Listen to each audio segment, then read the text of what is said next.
साढ़े सती के बाद एक नया दौर आपका आरंभ हो चुका है दोस्त। जी हाँ, मैं संदीप कुमार कौशिक आप सभी का आपके अपने कार्यक्रम एस्ट्रोनोलॉजी 456 में हार्दिक स्वागत। दोस्तों, बात होगी आज मकर राशि मई माह 2025 में इनके साथ क्या अच्छा होगा और क्या क्या इन्हें सावधानियां बरतने की आवश्यकता पड़ेगी। जैसा कि आप लोग देख ही रहे हैं, तीसरे भाव में यानी पराक्रम भाव में शुक्र, बुध, शनि और राहु विराजमान है। इसके अलावा दोस्तों, सूर्य जो है वो चतुर्थ भाव में है, पंचम में गुरु है और मंगल जो है आपके सप्तम भाव में। केतु आपके यहाँ पे मैं लिखना भूल गया हूँ, केतु जो है आपके भाग्य भाव में विराजमान है फिलहाल। तो दोस्तों, इसके अलावा 15 तारीख को सूर्य वृषभ राशि में और गुरु जो है मिथुन राशि में प्रवेश कर जाएगा। इसके साथ ही 18 तारीख को यानी कि 18 मई को राहु जो है कुंभ राशि में और केतु जो है सिंह राशि में प्रवेश कर जाएगा।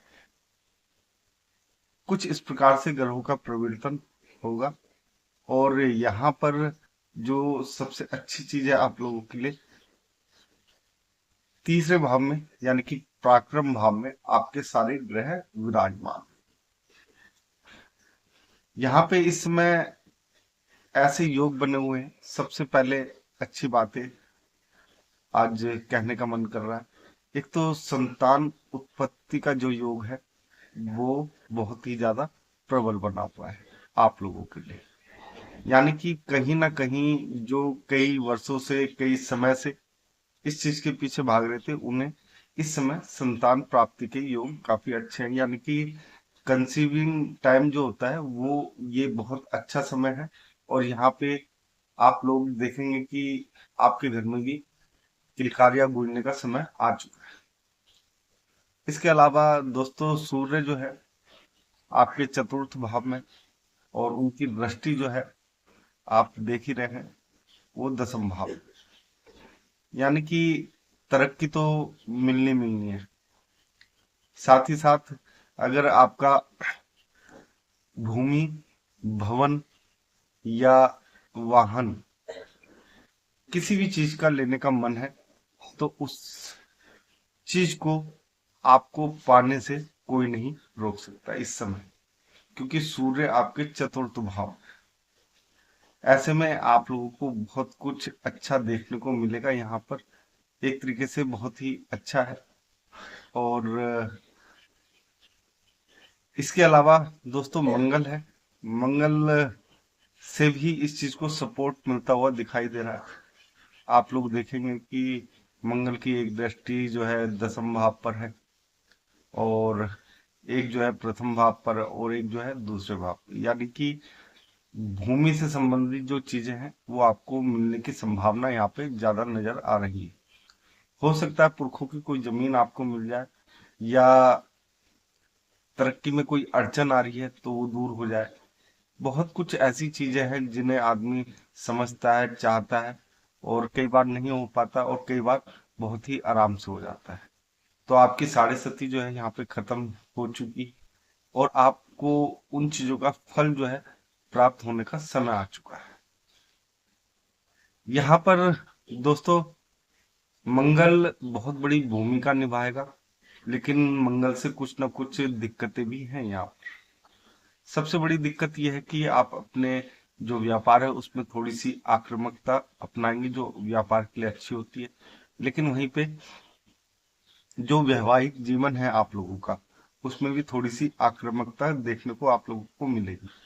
यहाँ पर विवाह जो है उसमें दिक्कतों का सामना आप लोगों को करना पड़ सकता है, वो भी काफी ज्यादा।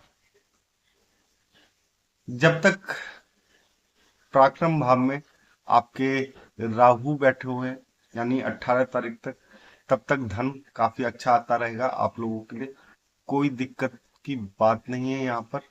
साथ ही साथ शनि भी आप लोगों को काफी सपोर्ट करता हुआ दिखाई देगा। यहाँ पर शुक्र और बुध है तो कहीं ना कहीं बहनों से या बुआ से थोड़ा सा विवाद वगैरह हो सकता है। तो थोड़ी सी शांति बना के रखें इन चीजों में। इसके अलावा अगर आप लोग देखेंगे तो कार्य करने में अगर आप लोग आलस नहीं करेंगे तो आपको भाग्य का भी भरपूर साथ मिलता हुआ दिखाई देगा। यानी कि जो भी कार्य करना है उसकी ठोस रणनीति बना के ही करना है। ऐसा नहीं है कि पल में कुछ और पल में कुछ। यहाँ पे शनि आप लोगों को थोड़ा सा डाउन करता हुआ यानी कि शिथिल करता हुआ दिखाई देगा। तो इन चीजों को आप लोगों को ध्यान रखना है। अपने कार्य में थोड़ी सी, जिसे कहते हैं ना, एक तेज वो लाना होगा। तो तेजी से अपने कार्य को करना होगा। दूसरे करे उससे पहले आप लोगों को उस चीज में कूदना होगा। एक चीज और, जो यहाँ पे रिस्क लेने की जो प्रवृत्ति थी आपकी, वो अब खत्म हो जाएगी, क्योंकि राहु जो है दूसरे भाव में पहुंच जाएंगे। वहां पर आप लोगों को एक चीज में थोड़ी सी, जिसे कहते हैं ना, दिक्कत आ सकती है, वो है ससुराल पक्ष से।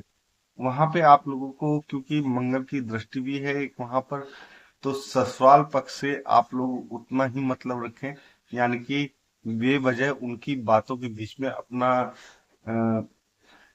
जो आपकी बातें हैं या बोल के अपना समय ना खराब करें। कोई ऐसी बातें ना बोले जो उन्हें बुरी लगे। कम से कम आना जाना रखिए फिलहाल के समय पे, क्योंकि जब तक मंगल आपके सप्तम भाव में बने रहेंगे तब तक ये दिक्कतें कुछ ज्यादा होती हुई दिखाई देंगी। यहाँ पे दोस्तों भाग्य का आप लोगों को एकदम से भरपूर साथ मिलने की उम्मीद बहुत ज्यादा बन जाती है। और आपके जो राशि स्वामी है स्वयं तीसरे भाव में, यानी कि शनि महाराज आपके पराक्रम भाव में है। तो ऐसे में अगर आप लोग देखें तो जो भाग्य का साथ है वो बहुत ज्यादा मिलता हुआ दिखाई देगा। यहाँ पर एक चीज मैं आप लोगों को थोड़ी सी क्लियर कर दूं। राहु और गुरु के उपाय करने से आप लोगों को बेहद ही ज्यादा फायदा प्राप्त होगा। लेकिन ये उपाय जो है आपको इस महीने के एक तरीके से देखा जाए तो 18 तारीख तक ही करना है। उसके बाद इन उपायों में इनकी जगह एक सूर्य का उपाय करना है आप लोगों ने, और दूसरा शनि का करना ही करना है। यानी पिता पुत्र के उपाय करोगे तो ही आप लोगों को एक तरीके से देखा जाए तो फायदा मिलता हुआ दिखाई दे। यहाँ पर अगर आप लोगों को आय से संबंधित कोई दिक्कत आ रही है, बड़ी दिक्कत आ रही है, उसका समाधान नहीं हो पा रहा है, तो इसके लिए बहुत छोटा सा उपाय है। बृहस्पतिवार के दिन एक पान का पत्ता ले लीजिए, उस पे शिवलिंग की स्थापना कीजिए। चांदी का शिवलिंग हो या जिस चीज का भी हो, पत्थर का हो, कुछ भी हो, शिवलिंग उस पे रखिए और उसकी पूजा अर्चना कीजिए। उसके बाद उस शिवलिंग को जल में प्रवाहित कर। ये उपाय आप लोगों को बृहस्पतिवार के दिन करना है। ये सब जो तिलक वगैरह करेंगे वो पीले हल्दी से या चंदन, पीला चंदन होता है या केसर होता है, इन तीनों को मिक्स करके उसको एक शिवलिंग को लगाना है, एक स्वयं को लगाना। ये उपाय जो है दोस्तों आप लोगों को काफी ज्यादा फायदा देता हुआ दिखाई दे। तो एक छोटा सा उपाय है, तो इसे करने से आप लोगों को काफी कुछ राहत मिलती हुई दिखाई देगी। खासतौर से देखो, अगर आप लोगों को किसी भी उच्च परीक्षा में बड़ी सफलता प्राप्त करनी है तो ये उपाय आप लोगों के लिए कारगर सिद्ध होगा। इसके अलावा दोस्तों कोई ऐसी बड़ी दिक्कत नहीं है आप लोगों के साथ कि आप लोगों को यहाँ पे परेशानियों का सामना करना पड़े। घर में शांति पूर्वक आराम से आपके हर कार्य, बिगड़े हुए कार्य भी बनते चले जाए।